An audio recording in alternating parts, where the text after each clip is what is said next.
Greetings, dear friends.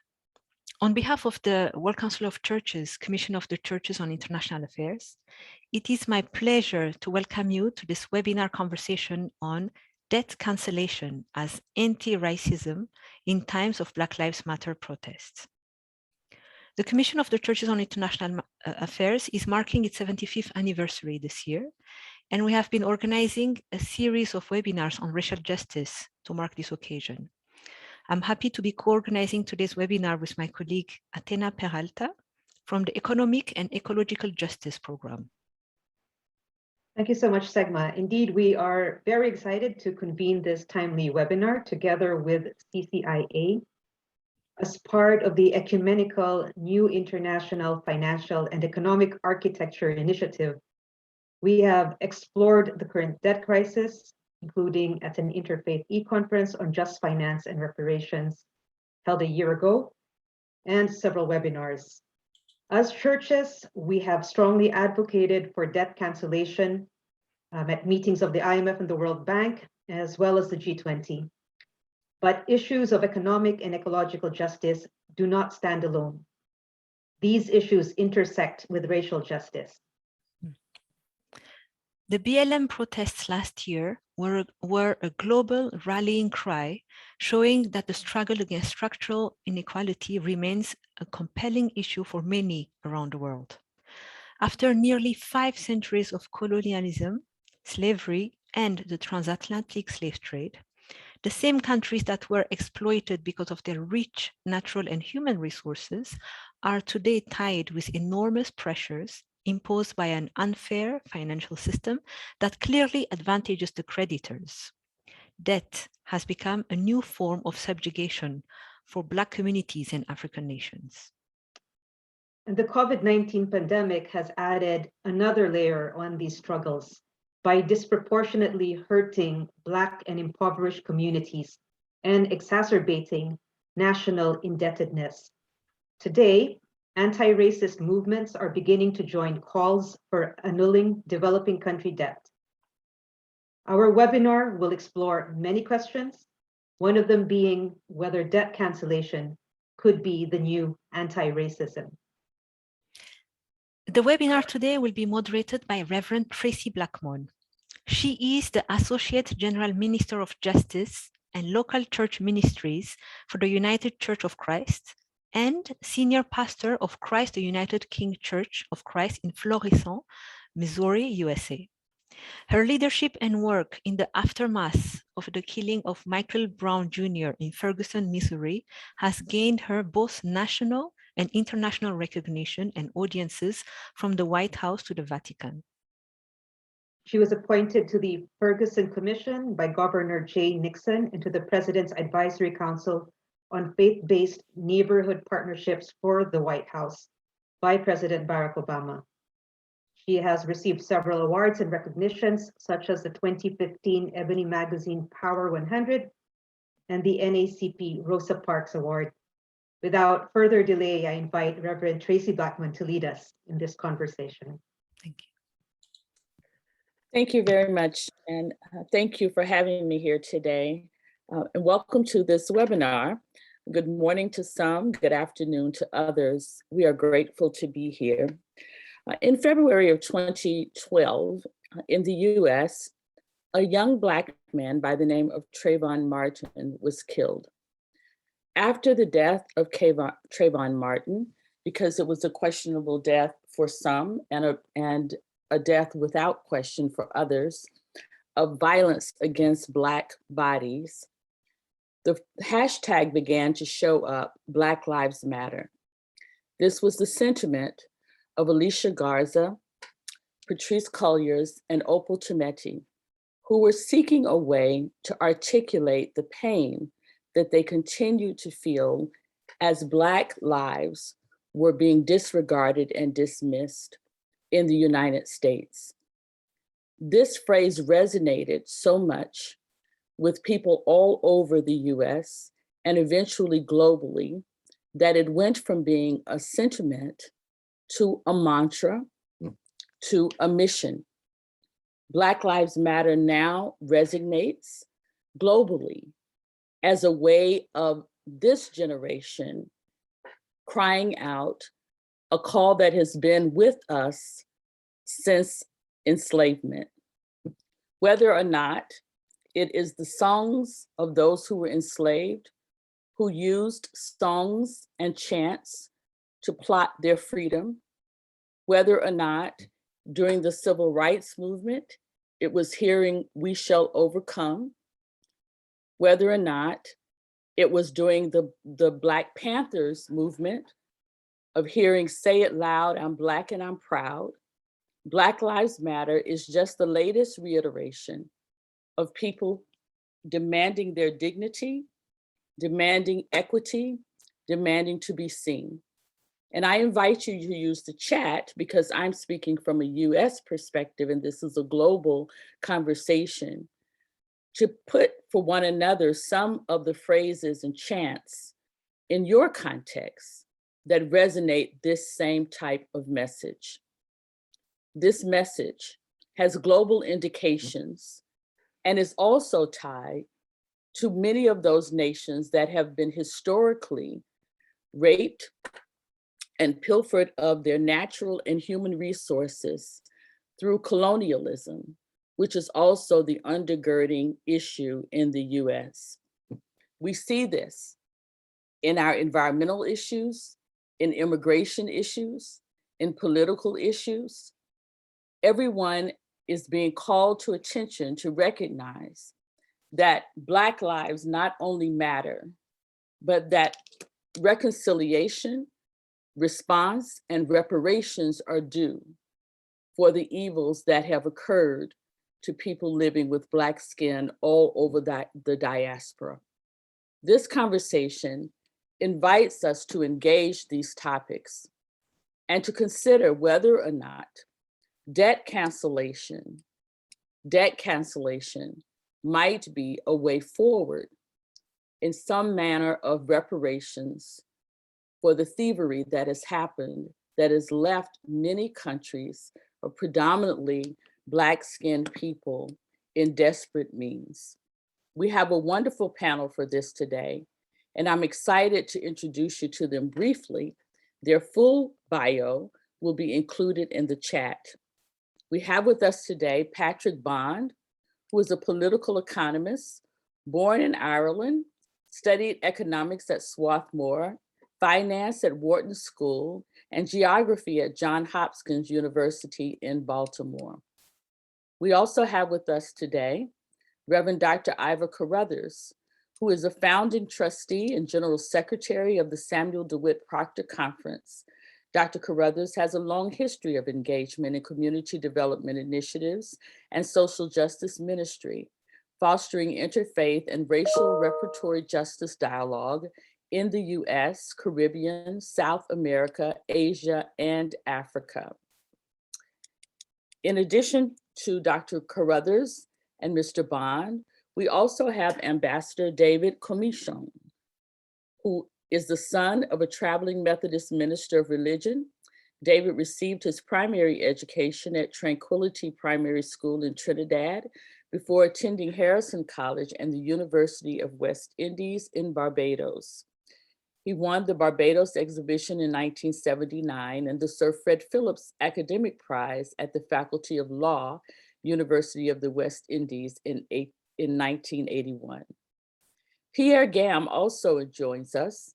He's the Senior Advisor and Interim Deputy Director at Diaspora Rising. He is a cultural strategist with over 10 years experience working for leading social and cultural organizations in the humanitarian and cultural sectors in Africa, Europe, and Asia. Mr. Eugene Kumblika is Executive Director of Carruthers, Zambia. A human rights activist with more than 20 years experience, he has been involved in paralegal work and generally access to justice work since the mid-90s. And finally, we have Ms. Barbara Reynolds, who is a member of the United Nations Working Group on Experts of People of African Descent. She served as Deputy Vice Chancellor at the University of Guyana from August 2014 to September 2019. Prior to that, Ms. Reynolds was head of education for Save the Children UK, having spent the previous 2 decades with UNICEF. Welcome to all of our panelists. We are indeed delighted to have you here. If you have questions that come up as we have this conversation, we invite you to add them to the chat. This is not intended to be a lecture or individual presentations, but indeed to be a dialogue. And you are a part of that dialogue. So by adding your questions to the chat, you will be able to take part in this conversation. The first question I'd like to offer today and begin with Professor Patrick Bond is, Dr. Bond, can you give a brief overview of the debt crisis? And can you also explain how much of the debt crisis is rooted in the legacy of colonialism and slavery, which in turn are founded on racism?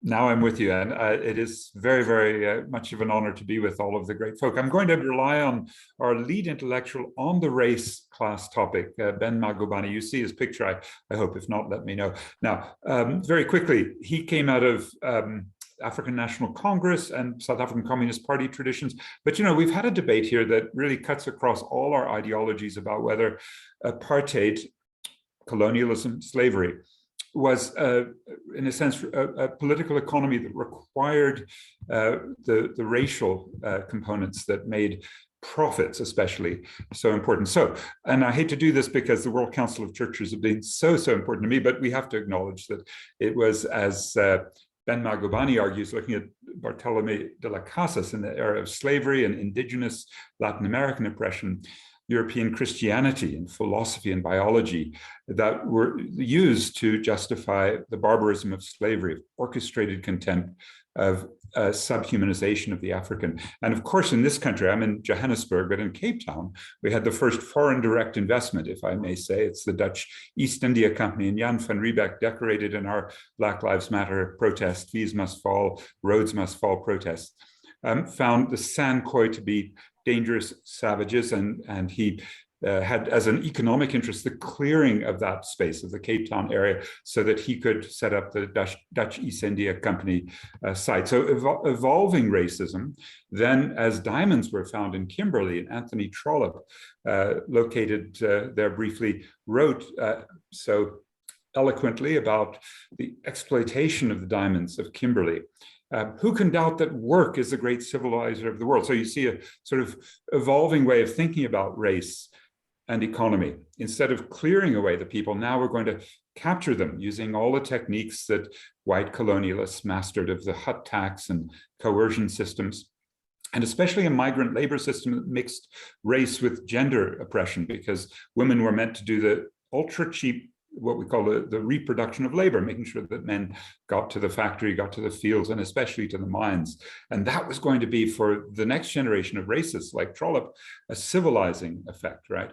And then by 1885, we had this awful event, right, in Berlin, where Africa was carved by the big 5 colonial powers. Germany, the host, that was Wilhelm's palace in Berlin, but especially Belgium, because King Leopold wanted the DRC. And then we had, of course, the Brits, the French, the Portuguese carving Africa. And what they were after is what was useful. That was the mineral resources and the potential for linking from ports through railroads and roads and bridges to inland plantations. So mineral resources, plantations. And the essence of this is that this doesn't work all the time. There's a lot of conflict. So one economic review, identified the correlation. And just to get to the last couple of inputs here, where that leaves us today in a neo-colonial era, through aid and capital flight, remittances, the repatriated profits and dividends, interest on loans, the illegal logging, fishing, and trade, according to a very useful document from Global Justice Now, Honest Accounts, $203 billion out a year, 162 billion in. And I would add to that one other excruciatingly painful feature here in South Africa, which is the extraction of the mineral wealth. That's something that's sometimes overlooked, but it is in the range. This is a World Bank chart. You can see Sub-Saharan Africa losing natural capital, or losing non-renewable depleted resources. So we must add that, and that's over $100 billion a year. So you kind of put all this together, and then you add the climate crisis. We'll come back to ecological debt that's owed. And then you add not only the dilemmas of ecology, but a zoonotic disease, right? And that starts with, well, all sorts of things, but Ebola certainly, AIDS, and now COVID-19. And you see the lack of vaccination for Africans here in this last slide compared to the West because of a vaccine apartheid carried out actually in Geneva at the World Trade Organization through trade-related intellectual property system, in spite of 3 African countries pushing quite hard, South Africa, Kenya, Eswatini, Swaziland, to try to get a waiver on the intellectual property. Those to me are some of the core aspects of this, let's say, a durable thread that passes through many hundreds of years of northern extraction based on racism, for sure. Thanks. Thank you, Professor Bond. Dr. Carruthers, I'm going to ask you to pick up the conversation from here and add what you think is relevant, building on what Dr. Bond said or going in a different direction. Thank you so much. And I want to express my appreciation to the World Council of Churches for convening this, and to you, Reverend Tracy, for moderating this significant conversation. Dr. Bond, thank you for contextualizing that, and implicit in that is indeed this is a global issue. Very often we miss the point of the hidden hand of the United States. I come to this conversation from the United States, and I can only say that you distill that through those centuries that you have defined, and we find today that the impact of the debt crisis in the US is a function of who you are. White debt and Black debt is different, with different consequences for economic participation. White debt functions for whites to open up doors of opportunity and wealth accumulation transgenerationally for material gain. But for Blacks, it is generally more of a litmus test and a starting point against a negative balance sheet with higher interest rates and risk of death retirement. In fact, we call it the color tax by virtue of one's zip code. Even for those who are able to gain educationally, you find they are strapped with school debt and less opportunities for employment. And so given its current trajectory as the US wealth gap increases, it is projected that African Americans will be in a state of zero wealth in the next 25 years, zero wealth. And indeed, the US debt as economic subjugation is not new. The transatlantic slave trade system was a global transnational network of interests, sometimes competing, but based on the same assumptions of a hierarchy of human value in which people of African descent were at the bottom. Emancipation from slavery was not a turning point towards economic equity in the lives of people of African descent. The United States then and now was at the epicenter of the cause, the sustainability, and the consequences of the system, including the evolution of the debt crisis and its legacy of colonialism, slavery, white domination, and racism. The interconnected beneficiaries of a system created upon the commodification and chattel property established a multi-century system of re-enslavement through a system of debt. In the US, former masters were paid reparations for the loss of value in the freedom of former slaves. The 40 acres and a mule is and was a myth.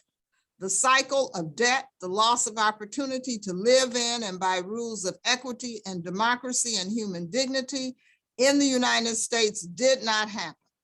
Symbolic and real evidence of decades, in fact, centuries of economic deprivation and labor exploitation and violations of human rights can be found at the mass grave site at the base of the New York Stock Exchange, where people, including many children, were found literally worked to death.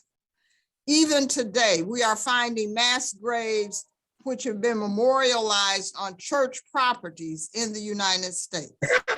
The current debt crisis confronting people of African descent in the US and our institutions is inextricably linked to the legacy of the slave trade.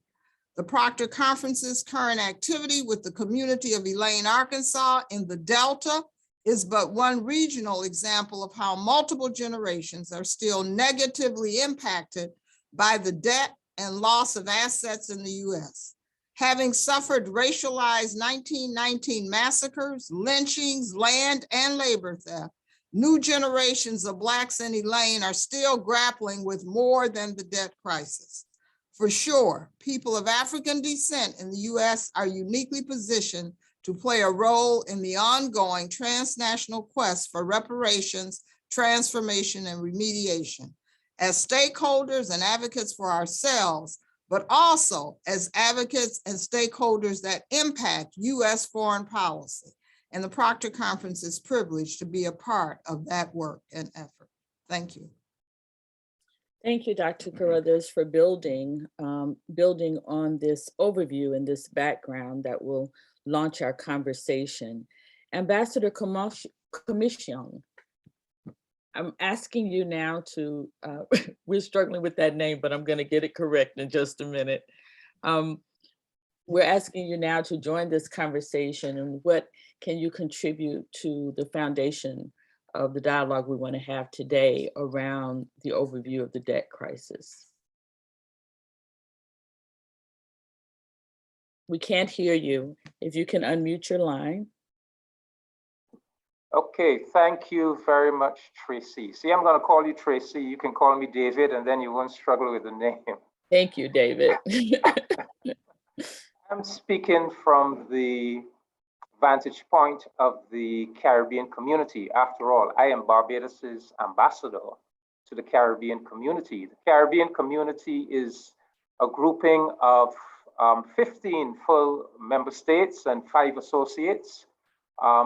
Of the Caribbean, the 5 associates are still British colonies. The member states are independent nations. So we are talking Barbados, Jamaica, Trinidad and Tobago, Guyana, Haiti, Suriname, etc., etc. Now, when Professor Bond spoke about the 1885 Berlin Conference, at which the European powers decided to carve up and colonize Africa, it needs to be noted that 260 years before that conference, the European powers had already commenced upon the colonization of the Caribbean region. St. Kitts was colonized in 1623. Barbados was claimed by Britain in 1625. And so our Caribbean countries have been some of the world's longest, oldest colonies, and subjected to colonial looting and exploitation literally over hundreds of years. Not only are we among the oldest colonies, but we are among the newest independent nations. So that tells you for how long the process of colonial looting and enslavement. Bear in mind, when we talk about looting, our ancestors in the Caribbean worked for generations and generations on the slave plantations, never benefiting from the fruits of their labor. All of the fruits of that labor was siphoned off to European families, European companies, institutions, ultimately European nations. Europe's development was purchased at the expense of our underdevelopment. And when you look at the world today, the debt profile of countries around the world today, you will find that these newly independent Caribbean countries are among the highest indebted countries in the world. And there's a connection between that and those centuries of systematic looting and plundering of our resources. And I should say that at no time were we compensated by European powers for those centuries of looting and plundering. When slavery was abolished, they compensated the slave masters. And a lot of that money ended up in Britain because the slave masters were British people, and most of them centered in Britain. At the time of independence in the 1960s and 1970s, they refused once again to offer any compensation. So fast forward to 2013, the CARICOM heads of government came together and decided that CARICOM was launching a reparations claim against the governments of Western Europe that were involved in enslavement.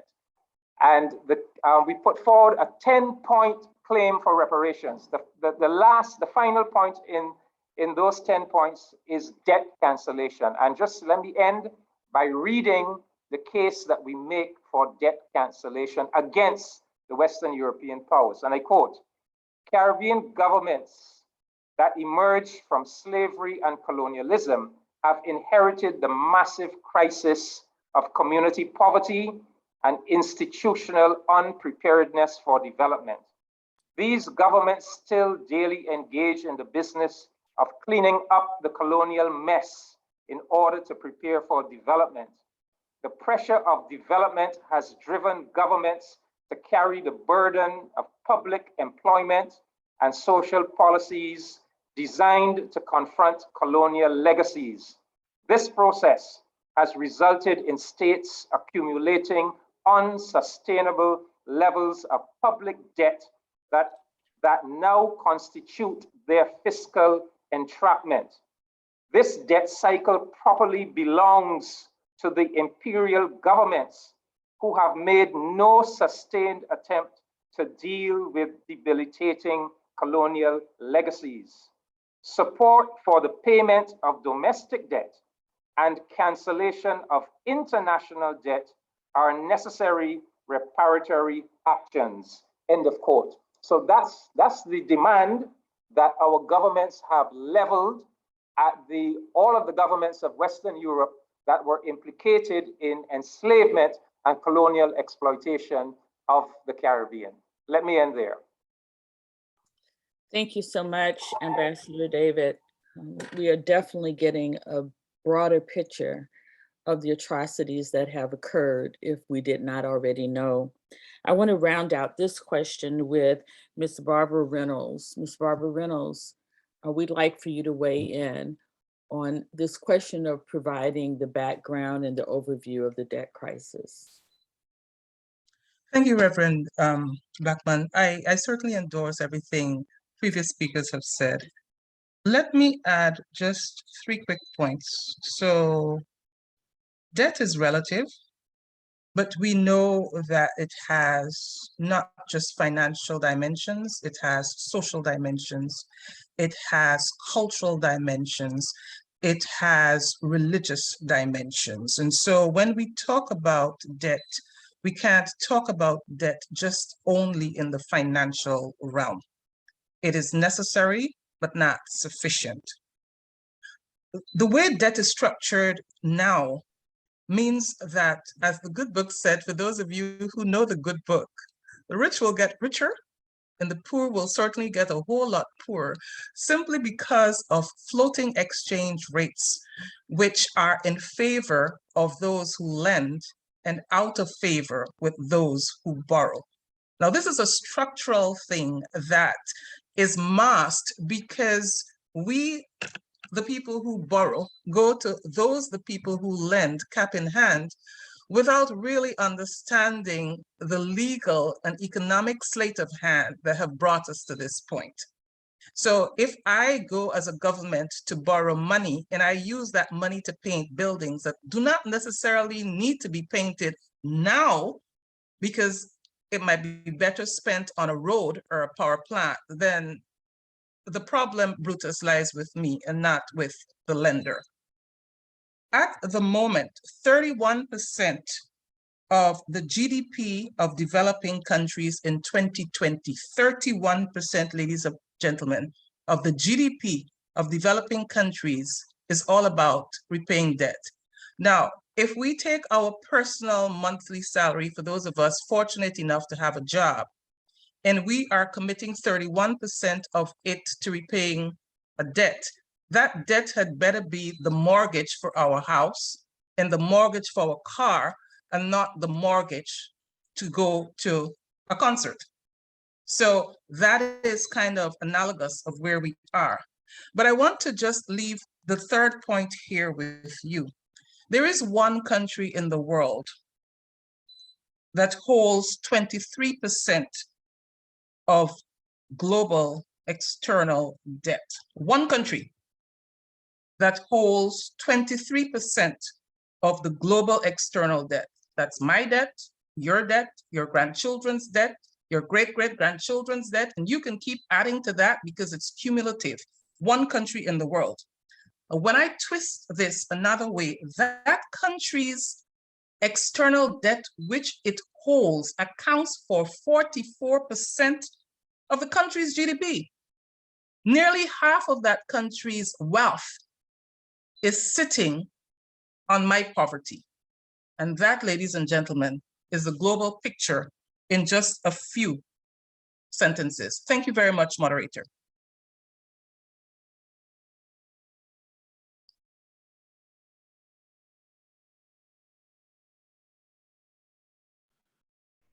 You're muted. You're muted.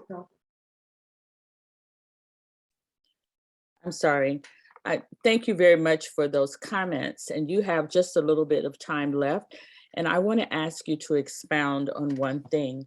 When you listed the 3 areas that are impacted by this debt outside of just the economic finances, I'd like you to speak a little bit more about the generational piece, because it's not just impacting what's happening now, but for generations and generations. Dr. Carruthers spoke about this too, the embeddedness of being impoverished because of this type of debt.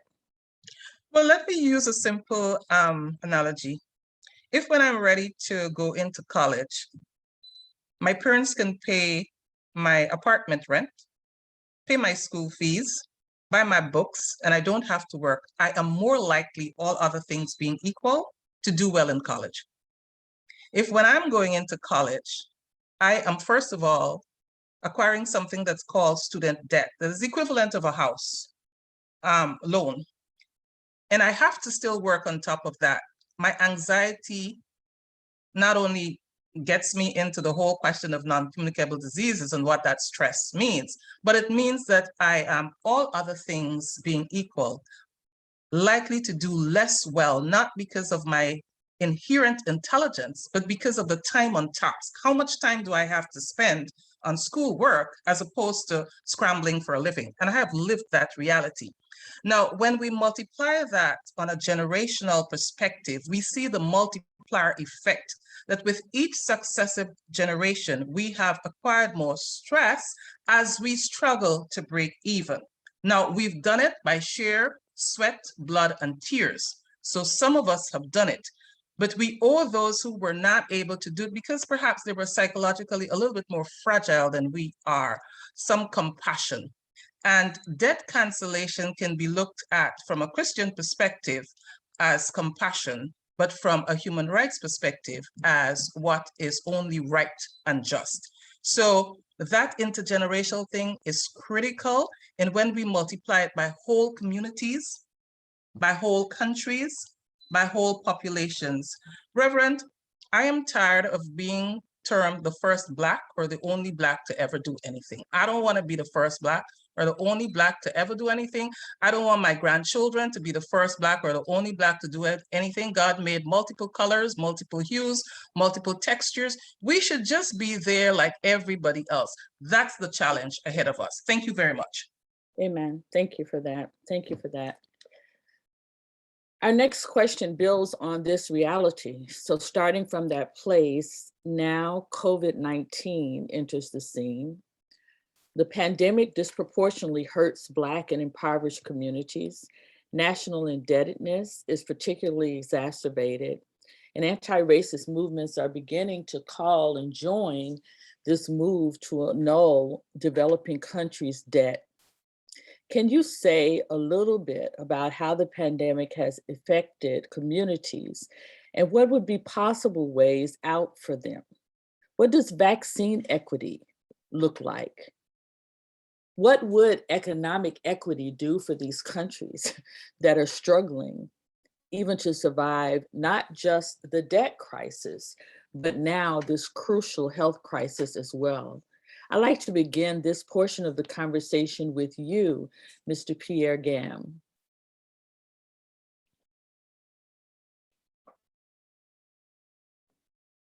Can you hear me? Yes, we can hear you.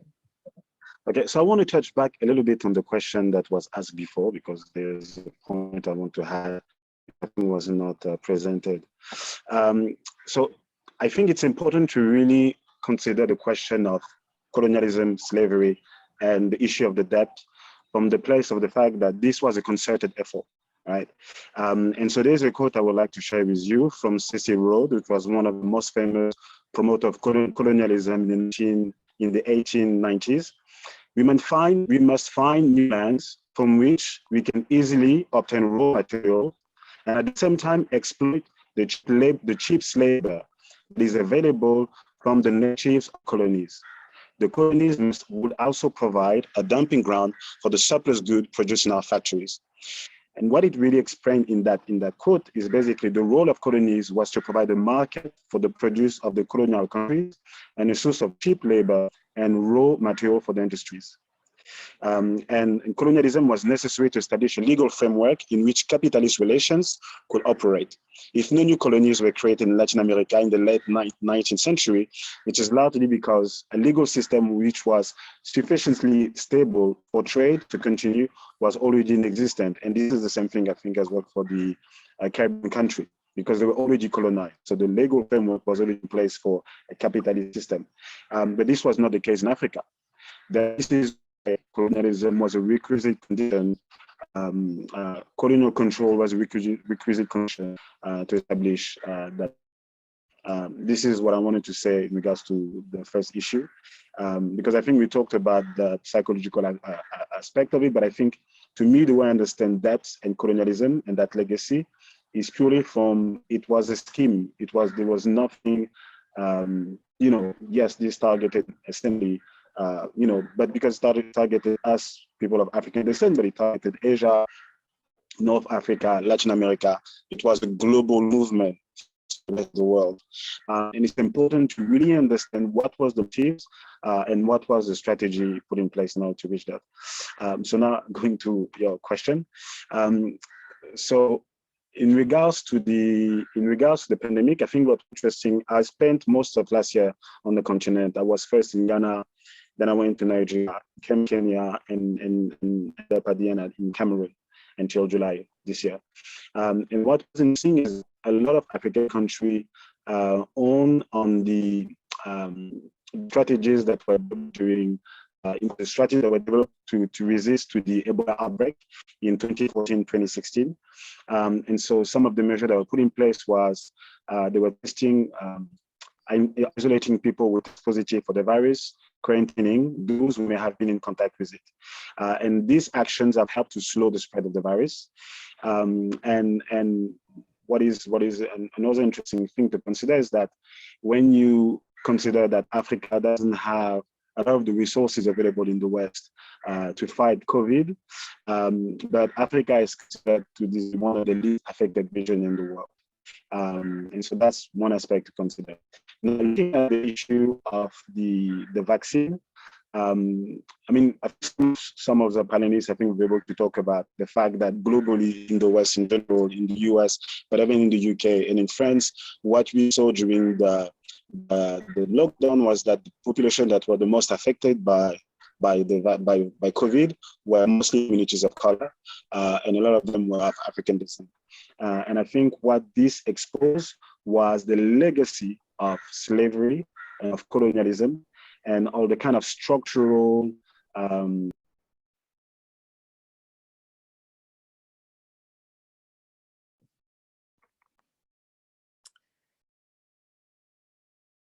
We've lost Mr. Gam for a moment. I'm going to keep going, and if he shows back up, we will figure a way to let him finish his statements. Mr. Kumbalika, I want to invite you into this conversation, also from the aspect of the intersection of COVID-19, this pandemic, with the already destabilized and impoverished reality of many Black communities. I want to make it clear, and hope that your comments will help make it clear, that this intersection of being most impacted by COVID in Black communities is also related to the economic depression of these communities and lack of access to resources. Could you weigh in on that conversation now? Back to me, right? Thank you. I was going for oh. Thank you very much for giving this opportunity. But like I said at the beginning, because of my instability of the network here, if I put the video on as well as the audio, then the audio will either cut off or start being unclear to everyone. I find the discussion so far interesting, especially when you connect it with what was happening during the slave period, during the time of partition for Africa, looking at the economic benefits on one side and the loss on the other side, especially for Black people, and now connecting to this present day where we are indebted, especially for Africa and especially for Zambia, where I'm speaking from, and then the impact of COVID. To be specific, like in Zambia, even access to the jabs, that the vaccination had been a problem. And the number of people that have already been vaccinated is quite low compared to the population that is there. We are talking about, maybe now we have moved it to about 5% after the new government came in. But before that, by August this year, it was very low, maybe about 2% of the population vaccinated. Because Zambia cannot afford vaccines on its own. It has such a high debt. And when the late, I can't remember her name, sorry about that, she was sharing from the World Bank, I was wondering whether she was not referring to Zambia, because the indebtedness of Zambia, actually, it's so high compared to its GDP. It's quite troubling. We always give this example in Zambia that the amount of money Zambia owes in terms of repayment every month is equivalent to the amount of money that the budget provides for education and health plus sanitation added together. So this is really constraining. And then this affects the communities at the local level. But I would say that for some strange reason, if I may share this, Zambian communities did not get so much effect with the COVID since the time it started. If you talk about in terms of the numbers only rose at the beginning of this year when they begin to really rise. And then, we're seeing people that we know, that we love, that died. But previous to that, I think the highest infection that Zambia was recording would be, say, about in a day would be maybe 50, less than 100. But of course, others would argue that because the country also did not have the capacity to actually test as many people as could be. So those numbers could not really be very, very true because of the low levels of testing by the health authorities in Zambia. But at the moment, we can say that at the household level, there is a lot of struggle when you look at the poverty levels that are available. And nationally, our poverty in Zambia is almost half of the population is living in poverty. And some are even poorer than that. But what I want to say, which is interesting to wrap up, not only connected to COVID as it were, but this high indebtedness, that there seem to be striking similarities of what fueled slave trade in the 1600s and what is fueling indebtedness. On one side, there's the human rights abuses that happened during the slave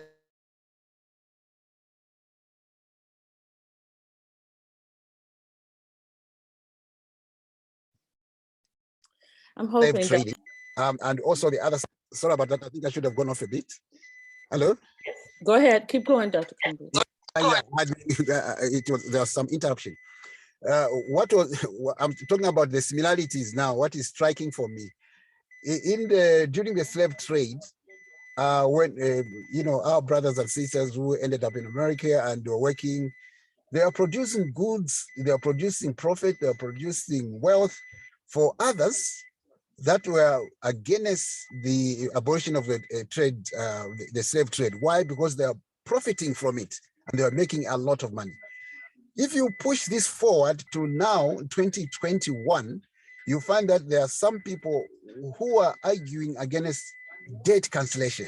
Why? Because people are still making money out of lending poor countries, out of interest rates that are high, and also they are making hair out of it. And the situation is even made compounded, let me say that, by maybe our people who lead us, who are the governors, the government and all that, because there are other areas where they are benefiting. We talk about corruption, talk about, like, for example, in the past government in Zambia, there's a story of borrowing money and then trying to make roads, and roads are overpriced, so that other people can be able to gain from that. So the country gets indebtedness. And let me end by this scenario, which I find very strange, that some of the mining companies that were mining at the time of colonialism, and they left environmental disasters and issues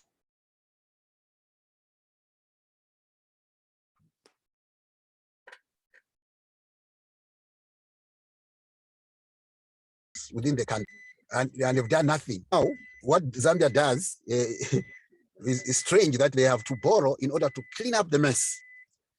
For me, that is a point of injustice. How can the polluter, the one who disturbs the ecosystem and all that, and now ask us to borrow money from more or less like the same place, and then to try and clean up? Does that make sense? So I find it does not make sense, and I would go further than that. That the entire nomenclature. That very strangely. And then I would go a little further than that and say even the entire nomenclature of calling this debt forgiveness is beginning to bother me, because it's really compensation for the sins and atrocities that have been done in the past. Dr. Kambalika, if you're still there, I'd like for you to repeat those numbers on Zambia, or either just put them in the chat. You were talking about the amount of money Zambia owes is equal to the amount of money that is budgeted for education and some other areas. If you could just put that in the chat for us, it would be very helpful. Dr. Carruthers. Yes, thank sure. you. I would do that. Thank you. Yeah. Thank you. Dr. Carruthers, what is your take on how the pandemic has affected these communities and a possible way out? And I'd like also for you to speak a little bit about just the theological complication of vaccines being used in this way. For me, to be free of disease should be a human right, and we should not be hoarding vaccines anywhere. We should be completely sharing them across the globe. You don't have to go in that direction, but I'm just wondering, what are your thoughts about this? Well, I want to first begin with a word of hope and saying this conversation is so hopeful because I think we're connecting the dots in a way that seldom gets connected. I'm reminded that as a former commissioner of the National African American Reparations Commission, which was modeled after the CARICOM Commission. We too, in our 10-point program, embrace debt cancellation. But to your point, it is really an issue of reparations and compensation. I'm also reminded of when we think about the way in which debt is differentially used, how the former president with white privilege has used debt in a way and even joked about the way in which he has exploited debt, contrary to the people that you have referenced who really need to have their humanity affirmed through access to just basic resources that would allow us to live with dignity. And this COVID moment has indeed unveiled kind of the underbelly, the worst of racialized disproportionality of life chances in the United States. And I caution us, though, not to overlook the fact that pre-COVID increased and exacerbated national debt in the United States was generally accepted and is generally accepted by politicians as long as it serves and does not dismantle the interest of the wealthy. That the COVID season has resulted in, if you look at the Oxfam report in particular, the unprecedented wealth gains for the rich in the US, and every 3.5 days, a new billionaire is made. So the divide over who will benefit from increased national debt to address COVID and for what, that is going to be the working poor, the disenfranchised, mothers of children trying to go back to work in the US are real issues. And the pandemic's disproportionate impact was first grounded in the disparate health status and access to health systems before COVID. It has been foregrounded by a history of eugenics and racially medical experimentation, which has been practiced by the US government and private interests. Not just the Tuskegee syphilis experiment, which was in the backdrop of the minds of people of African descent, but also for decades, experimentation going on in prisons. So consequently, issues of access and trust have compounded this moment for Black people in the US. So education, establishing trustworthy processes as messengers and equitable access, making sure we're at the table, not just to vaccines, but healthcare is imperative. Now, when we connect these dots of what's happening to the US to the global context, I want us to be reminded that COVID vaccines are being used as a pawn in global, quote, debt management and geopolitical economic negotiations.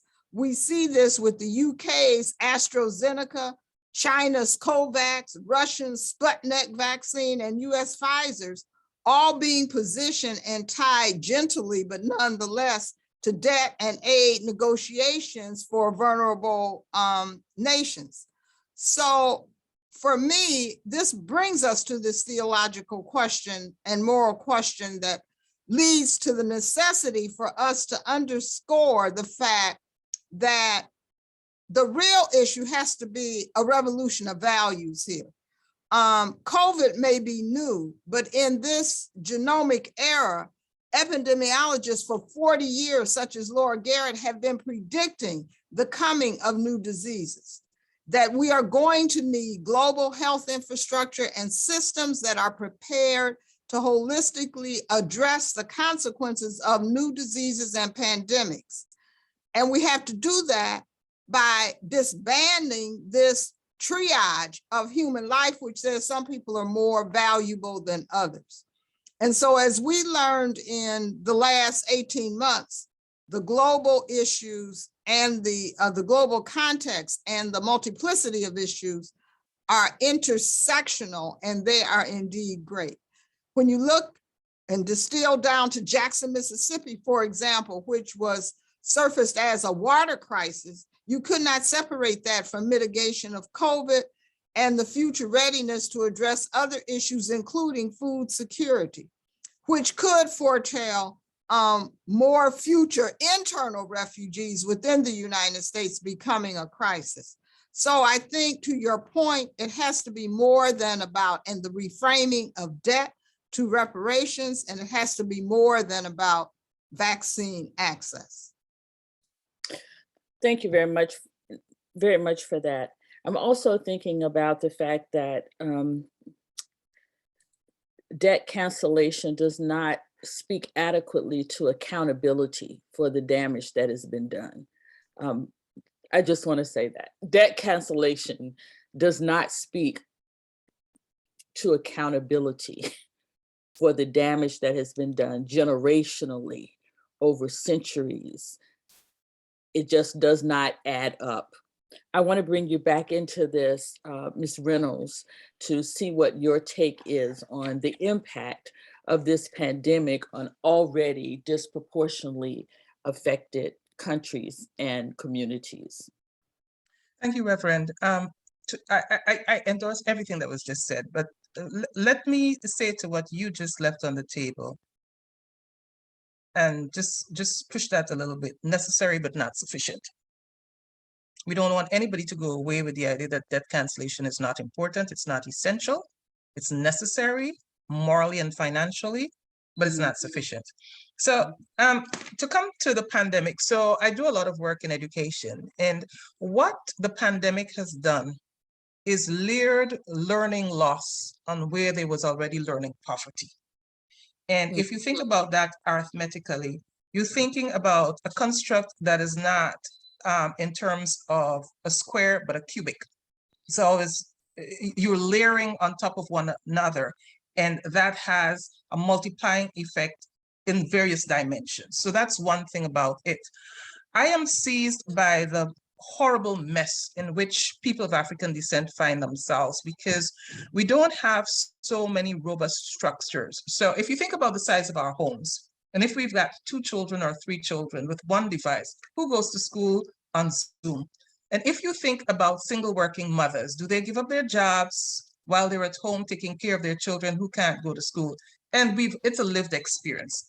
But I just wanted to touch a little bit on vaccine equity, Reverend. And sorry, I didn't put my timer on, so forgive me if I just go over. See, vaccine equity is good in how it sounds, but is it a reality? Because true vaccine equity would mean that the vaccines were developed with and by not just people of one part of the world, but peoples from all parts of the world.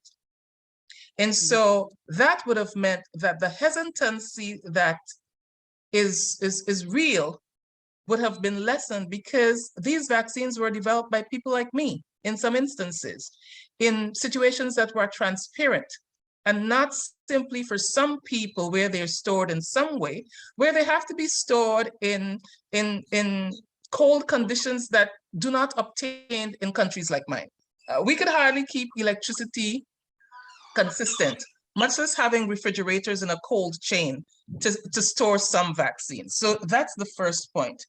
The second point is, if we layer, or we cannot layer vaccine equity on a public health system that is already unequal and inequitable, because anything to do with vaccines has to find itself in a public health system that has health literacy, services, participation, and monitoring of outcomes to suit various people. So I like vaccine equity. I applaud everyone who speaks about vaccine equity, but in terms of implementation, those of us who have to get down to the brass tacks need to understand that we're layering vaccine equity on a system, a public health system that is already unequal. And then sadly, I think, and this is my last point, vaccine equity is being called for in an era where social media is probably the only equal thing. And the downside of that is, because everyone has access to social media, the inequities socially, culturally, financially are being multiplied, because we're so inundated with junk that we can't even, when we find things on social media, we don't even know how to choose what's right and what's not right, what's true and what's not true. And the downside of that is a lot of people are getting their information from sources that are questionable And therefore, that is now redounding on their already fragile public health situation, education situation, financial situation, social situation. So vaccine equity, yes, but how do we change the underlying constructs so that vaccine equity works? And last point, this vaccine equity highlights something that we haven't talked about outside the extractives, and that's the role of transnational corporations and huge private international corporations on the economies of developing countries. We know them well because they're in the extractives. This just gives us another window into some of the malfeasance in which those transnationals find themselves. Thank you, Reverend, and I apologize for going over my time. Thank you very much. Dr. Bond, I want to allow you the opportunity to get in here as well. Where is South Africa with the pandemic and equity of resources? Well, it's a great question because we have a leader, Cyril Ramaphosa, who's really decided to take on imperialism, that is the big pharma corps allied with governments, and in particular, Joe Biden, who we thought was moving in the direction of a waiver on the vaccine intellectual property, has begun to reverse, has really done nothing to push that agenda, but also with the Moderna virus has refused to, in a sense, share the US technology invested. But compared to Angela Merkel, outgoing leader in Germany, or Boris Johnson, he's not so bad. But that's one of the great dilemmas, isn't it? How do we repeat what had happened during 20 years ago this month, the attempt by activists to get AIDS medicines off of that intellectual property. And in doing so, this country, with the Treatment Action Campaign, with great leaders I see in the House, Alan Bosak, Frank Chikani, really trying to push us up to the point where we could get the medicines out to everyone for free through the public sector. Life expectancy went from 52 at that point up to 65 just before the pandemic. Now, regrettably, although Ramaphosa has put this forward, it will be debated next month right there in Geneva at the trade-related intellectual property system. What we're really up against ultimately is quite a strong for-profit agenda. And I hate to say that even the WHO with its COVAX program, which South Africa has sort of bought into, it's meant to share, but it's been extremely inadequate. And particularly if you're a poor country still trying to get vaccines, you're still way, way below where even children in the rich countries are in terms of that ratio. South Africa's had an attempt to push vaccines out. We've had about 250,000 deaths. I might add, because for Zambia, it seems like it's not so hard hit, Eugene, but I think once we look at excess deaths beyond what is being recorded, for us, it's 3 times. There's about 80,000 or so official deaths. And it really is a reflection of the systematic underdevelopment of the health systems, I think, as has already been pointed out, that we just don't have health delivery, even health measurement. Only this week did we find the race and class distinctions in one of the journal articles. So it's a really difficult situation where vaccine apartheid can be fought. Médecins Sans Frontières, good groups all around the world, a people's vaccine campaign, because we have to, in order to eradicate this everywhere, we have to get the vaccines everywhere. Thank you for that. This year marks the 20th anniversary of the 2001 World Conference Against Racism. I'm wondering how you feel the United Nations decision to form a permanent forum of people of African descent will advance this conversation around debt cancellation. We'll start with you, Pierre, if you're back. Yes, I am. So this time I'm not putting the video on. I think much better.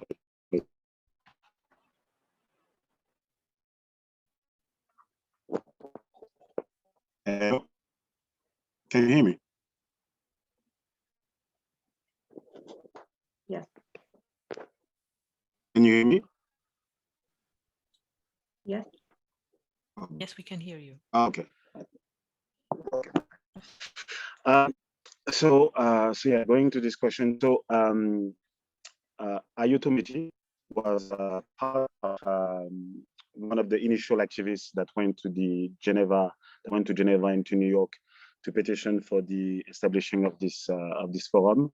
And Diaspora Rising was organizing and helping a coalition to push for this forum to come about. I think now the forum is in a stage where it needs to be organized and structured.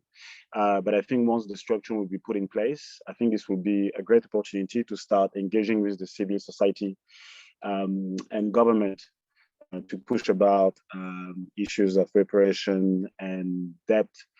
Someone used the word, was emphasizing the fact that cancellation did not acknowledge the responsibility, and I totally agree with her in that. So it's something that is a process, but I think in regards to the diaspora rising, we really see it as a tool within a multitude of initiatives that will be very useful moving forward. Thank you very much. Dr. Carruthers, can you weigh in on that as well?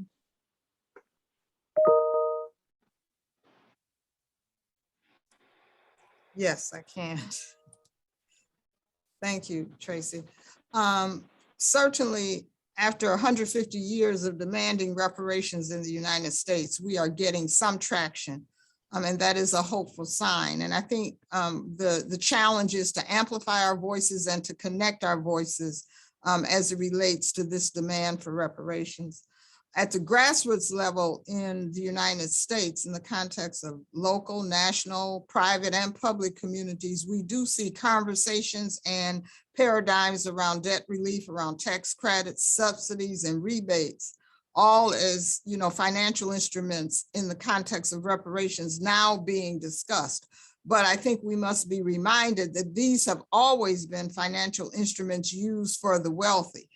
In the United States, for example, they have paid farmers not to farm, even in the midst of people who are starving, to offset payments so that they don't upset the marketplace.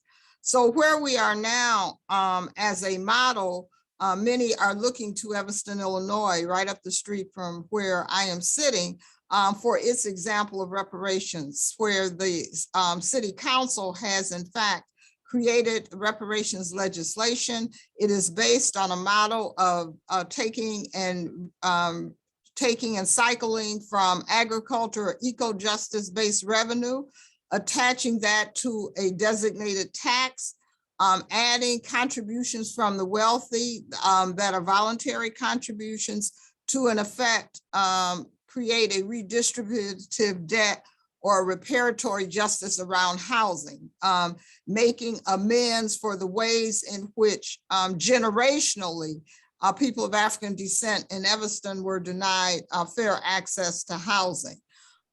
This kind of work must be, for sure, straightforward.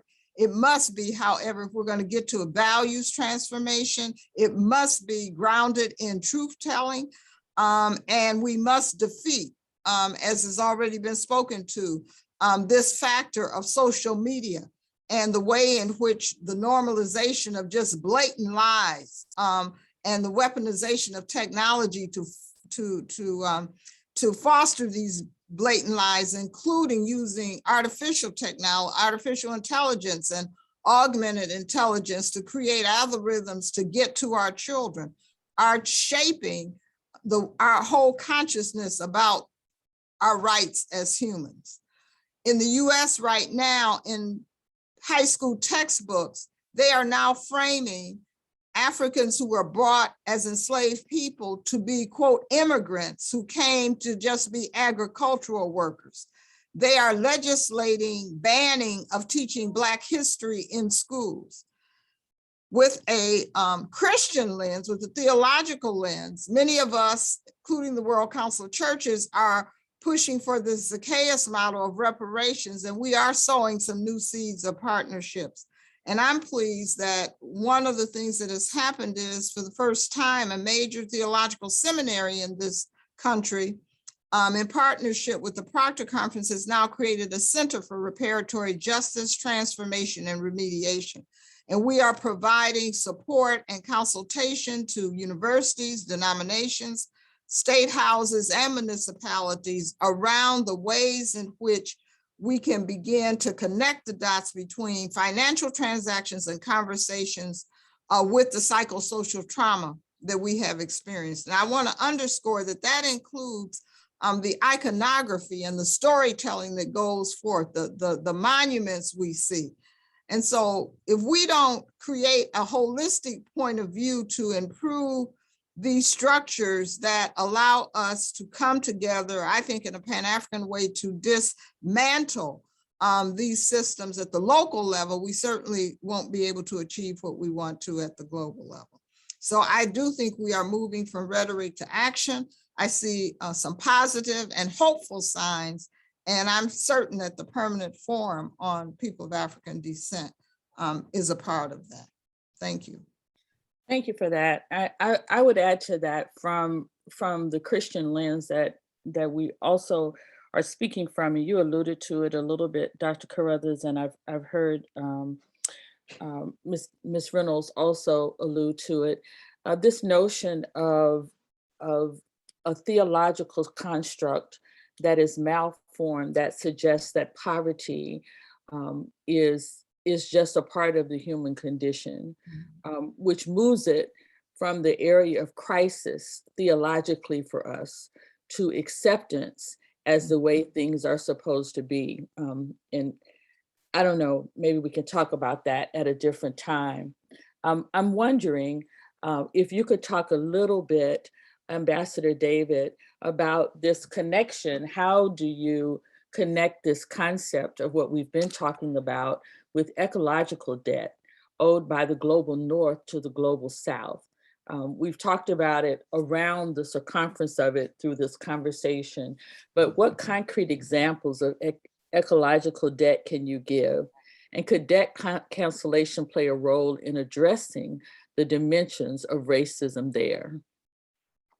Before I answer that question, let me say that it's remarkable the extent to which the small island developing states of the Caribbean are seemingly invisible. Even in the discussion about the pandemic, no one seemed to recognize that the most devastated region by the pandemic has been the Caribbean. The Caribbean islands are the most travel and tourism dependent nations in the world. And the pandemic has affected us in terms of debt in two ways. Not only did we have to take on a lot of public health expenditure that has caused us to incur great debt, but because of the collapse of our tourism industries, our economies have suffered a collapse, and our gross domestic product has suffered a collapse. So for example, Barbados's GDP collapsed by 20%. Now, so that has meant that even though our government was doing a tremendous job in reducing the public debt, but with the collapse of the GDP, the debt as a percentage of GDP has now spiraled once again. So the Caribbean governments are on a campaign to persuade the international financial institutions that all of this COVID-related debt has to be refinanced, has to be rescheduled the payments way into the future. So the Caribbean really needs international support and solidarity in making this case for the rescheduling and refinancing of all of this unexpected debt pertaining to COVID. Secondly, in relation to the World Conference, at the 20th anniversary of the World Conference Against Racism, if anyone listened to the 20th high-level UN session commemorating the 20th anniversary, you would have heard Prime Minister Motley of Barbados and Secretary Beckles, the chair of the CARICOM Reparations Commission, making the case that for us in the Caribbean, the next phase in this reparations struggle is a partnership with Africa, with the African Union. And we are calling for a conference, an international conference between the CARICOM and the African Union in 2022, specifically on this issue of reparations. So we have reached out to Africa, and we have invited Africa to get on board The reparations campaign has to be developed into an international mass movement.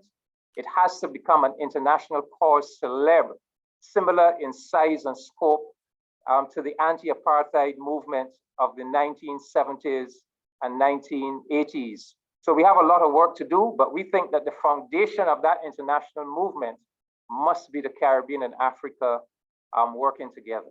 In terms of the ecological debt, well, the thing that is most on our minds is the climate crisis, global warming. As small island developing states, we are in the front line of the climate crisis. The hurricanes, the annual hurricanes are becoming increasingly violent and powerful.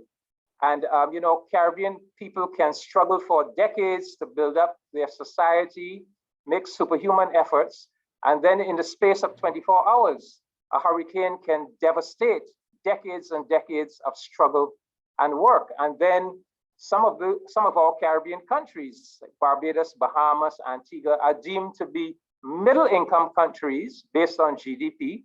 And so the international financial agencies say that we are not entitled to grant financing or concessional financing. So, you know, you get a climate catastrophe that sets you back decades, and then you are expected to rebuild on your own, virtually on your own resources, with very little help from the international financial institutions. And mind you, we are facing the climate crisis, although we have contributed virtually nothing to global warming. So the countries that contributed to global warming, that benefited from the big industries that were the polluters, now we that made virtually no contribution are expected to find, you know, millions and millions of dollars to engage in adaptation measures and to respond to losses.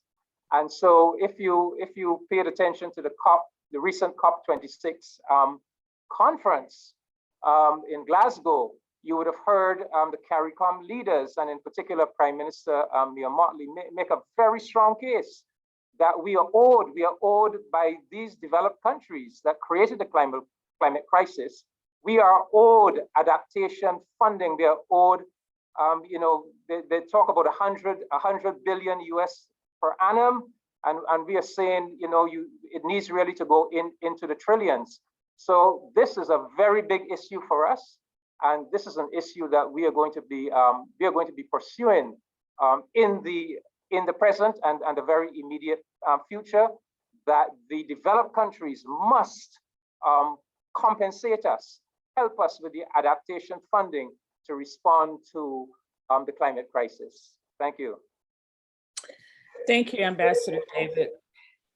As is often the case when we're having wonderful conversation, we don't have enough time to get everyone in, and we do want to allow some questions from those who have been kind enough and gracious enough to attend with us. I have one final question that I'm going to ask, and there may be other questions that you did not get to respond to, and you would like to use your moment to do that, and that is fine as well.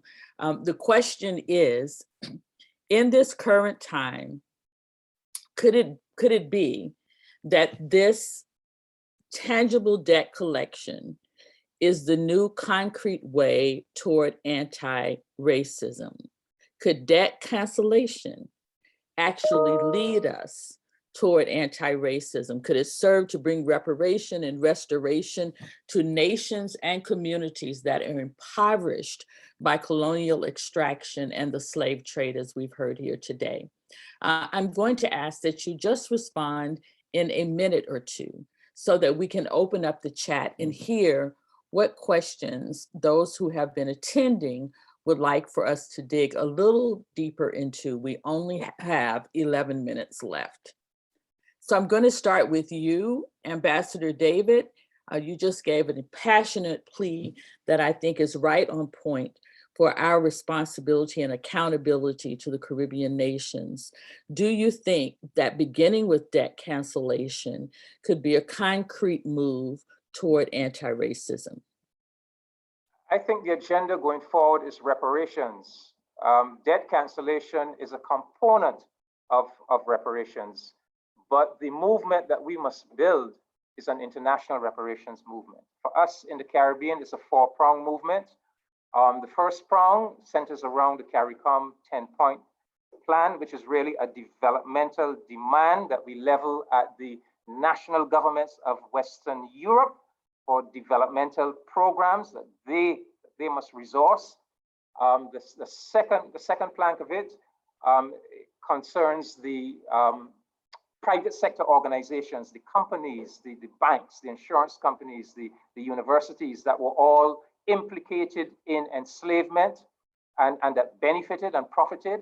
And we are saying to them that you too, you Barclays Bank, you Lloyds of London, you Oxford University, you too need to make reparations payments.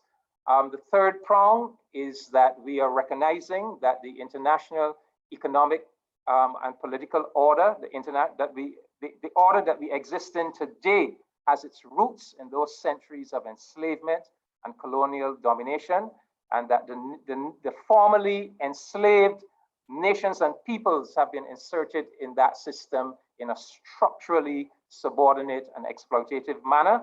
And so we are going after a reparative restructuring of that international economic and political order. And of course, the fourth prong is the self-repair, the cultural and psychological repairs that we must do on ourselves as a result of the centuries of trauma that we underwent as peoples and nations. So yes, anti-racism can center around debt cancellation, but within a broader context of an international reparations movement. Thank you, Ambassador Commission. Dr. Iva. Yes, 4 short points. For sure, I would say that debt cancellation is essential, but it is certainly not sufficient. And the first thing I would like to have us understand is that our greatest Exhibit A comes out of the Caribbean. If we take Haiti and look at the history of Haiti from the selling of the Louisiana Purchase to the United States, in which the United States got 15 current states out of this, and the defeat from the Haitians in relationship to its freedom and liberation and against the transatlantic slave trade, to the moments at the border just last month in terms of the ways that the Haitians were treated. We see the perfect example in which transnational, both public and private interests have fostered this program for centuries. Number 2, I would think it's important for us not to omit China as an important conversation point in relationship to debt. And right now, China is in the back door of the United States in terms of infrastructure debt loans for the Caribbean. And China's debtor relationship to African nation states is clear. The third point I would just like to suggest is that I hope as we connect these dots, we do not fall into the trap of getting African nation states to apologize, quote, quote, for its role in the transatlantic slave trade as the focus of the conversation. And that has begun to happen. And lastly, I think Alan Buzak put it in the chat, we must not allow the language of debt cancellation to ignore the fact that it in of itself perpetuates the legitimacy of a notion of a debt. This is not a debt. How can the victims owe the victors? That was my point I was trying to make earlier. Thank you, Dr. Bozak, who made it much better than I did. But there is no debt owed. There's compensation owed. Pierre, can you weigh in on this as well? Hello? Yes. Hello? Okay. Actually, I agree with everything that was said just before. I think the issue of debt is very much part of the larger question on reparation, and that debt is one component of it. To me as well, what must be understood as well is that, when we frame this from a place of charity debt cancellation, aids, and so forth. You raised as well earlier the fact that, it's removed the responsibility of the perpetrator, but as well, it does not acknowledge the continuing reality of colonialism, because we're speaking about the debt and colonialism. I think it was something that was in the past, but it's something that is not just, someone was talking about earlier, the interest and the profit made by the lenders, but you must really look at that from a tool that has been implemented by former colonizing countries to hold the economy and the development of African economies. That's exactly the role of debt is a mechanism that has been put in place by former colonial power to control and to be able to maneuver the economy and the development of former colonized country. And it very much has to be considered in a larger reflection on capitalism and global imperialism. And so I think now we're in a stage where, you talked earlier about the forum at the UN, the HR 40 bill that has moved through the Congress. It is going to move through the Congress. So there is a traction that is happening, and there is work that is being done in background and that is becoming more aware to the general public. But yeah, I think if we see it just, that is targeting people of color, and racism is a strong element of it. But to me, what I really keep in mind is the economical aspect and how Western nations continue to benefit from that. You talked earlier about the climate reparation, which is actually the term that is been coined now. The fact that Western corporation, transnational corporations, are the one, so colonial power, and on behalf of transnational corporation, are the one that have been creating the climate crisis in which we are into right now. So, and yeah, I'm gonna stop you there because I want everyone to talk about this last question and then at least get one question from the audience. So it's very important what you're saying, but I want to make sure that we get everyone's final comment about this. Dr. Kabalika.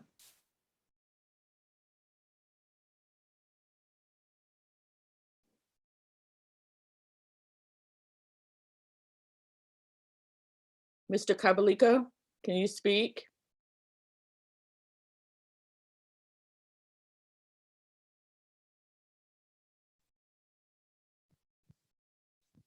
Professor Bond, how do you think this fits in?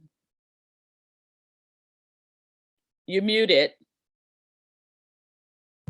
I think it's fantastic that Black Lives Matter has made such inroads on reparations, because in the climate justice movement, we've tried, especially against the United States, especially against the Obama and now Biden regime. Of course, Trump was a climate denialist, but to actually call out not only the moral and the economic imperative, but there's an environmental imperative.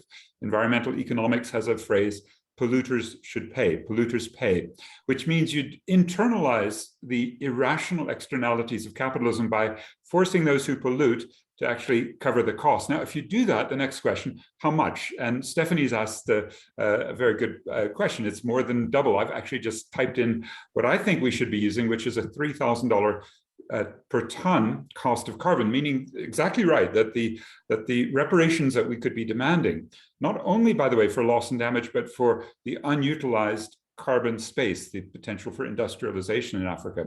That amount, that really would bust the bank. That's not 100 billion. Oh, by the way, Oxfam says it's only 18 billion that's being delivered in grant equivalent. So much of that 80 billion, they say, is just loans. And on top of that, we'd have to address the insurance injustices. The North, well, it's like, I think it's like Iva said, there's a predatory character of finance in the US. It's predatory for African-American neighborhoods, and that would include the insurance. But in the North, they cover 60%, of the wildfires that might hit Northern California. In the South, Christian Aid reports it's only 4%. In all of these respects, there's profound racial injustice within political economy. And a very final point, I think we're seeing an African uprising movement the last decade or so since the Arab Spring, the North African uprising. There's so many cases, even in South Africa, where we have so many service delivery protests, fees must fall protests. protests against austerity that I think should be part and parcel of this movement for global reparations. The Jubilee South. Thank you, Dr. Bond. Thank you. Leave it there, yeah. I'm going to just cut this and go to one question from the chat and ask you to respond to it, Ms. Reynolds, if that would be okay. Colonialism is not a historical phenomenon. It is a current reality in several nations, and we know that. Will you address the state of current colonialism and the move toward its final abolition as a closing statement for today? Thank you, Reverend Blackman. 4 things. Debt is not just historical, but it's being constructed even while we speak. That's 1.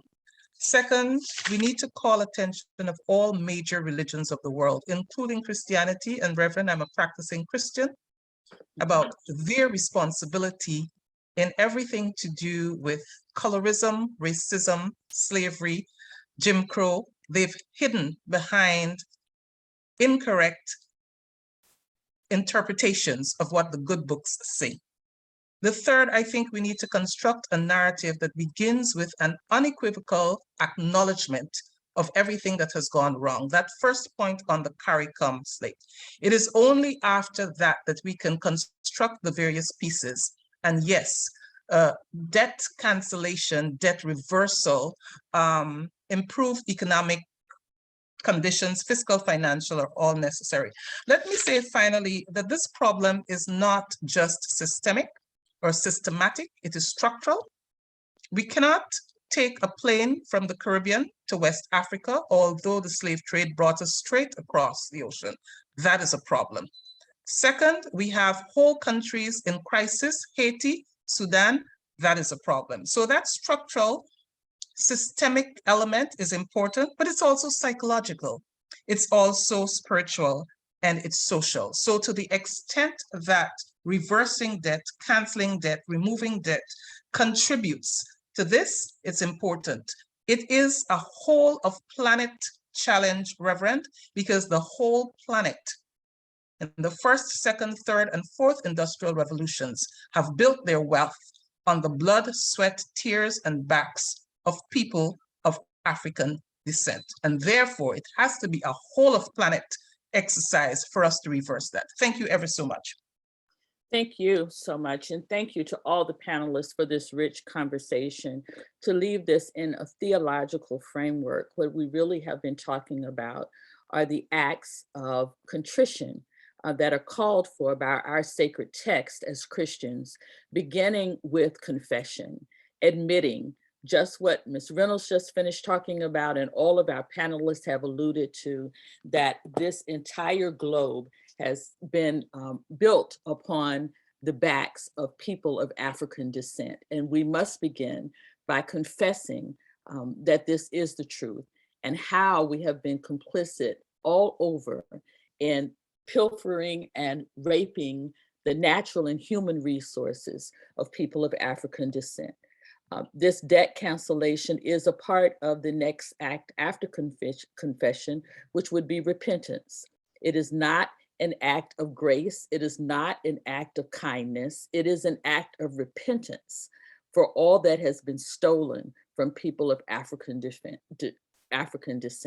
And after repentance, then we can talk about reconciliation. It has to be in that order scripturally. And in my opinion, it has to be in that order as we continue these conversations further.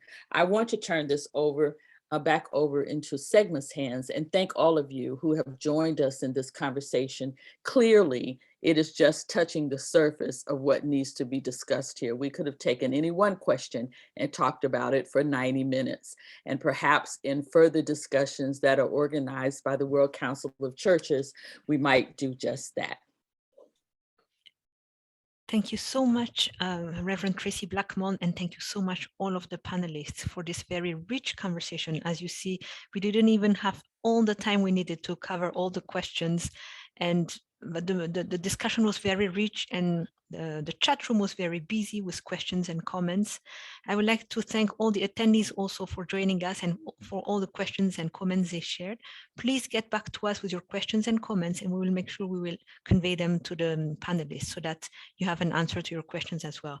Maybe my sister Athena would like to say a few words, but from my side, I would just like you to know that this is a teaser as a conversation as we move towards the assembly that we are organizing at the World Council of Churches next year in Germany.